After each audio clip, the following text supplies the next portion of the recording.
భీమడోలు మండలం స్వరూపగూడెం గ్రామంలో పట్టాదారు పాస్ పుస్తకాల పంపిణీ కార్యక్రమానికి ఇక్కడికి విచ్చేసిన అందరికీ కూడా ప్రజాప్రతినిధులకి, అధికారులకి,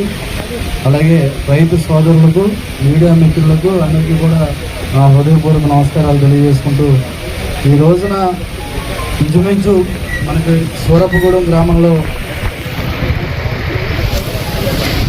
మొత్తం పాస్బుక్లు ఖాతా నెంబర్లు వచ్చి 1016 పాస్బుక్స్ ఉండగా ఈరోజు మనం ప్రింట్ అయిన 800 పాస్బుక్స్ వాళ్ళందరికీ కూడా అందించడం, అందులో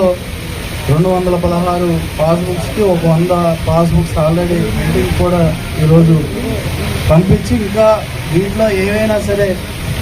కలెక్షన్స్ కానీ ఏమైనా ఇబ్బందులు ఉంటే వాటికి కూడా టైం ఇచ్చి ఆ టైం లోపల వాటిలన్నింటినీ కూడా రెక్టిఫై చేసుకునేటట్టు గ్రీవెన్స్ని కూడా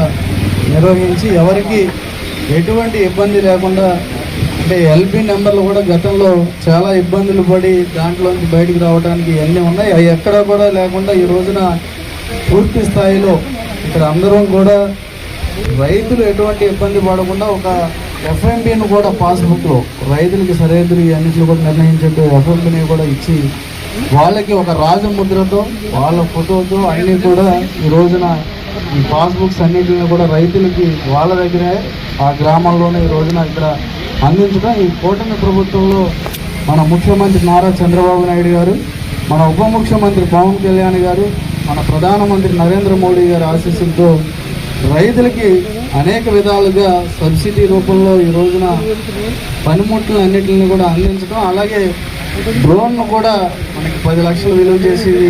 సుమారుగా 80% సబ్సిడీతో మనకి 2 లక్షలకే రైతులకు కూడా ఈ రోజున డ్రోన్లు అందించడం, అలాగే మనకి ట్రాక్టర్స్ కానీ ఇంకా మనకి డ్రిప్ ఇరిగేషన్ ద్వారా డ్రిప్ కూడా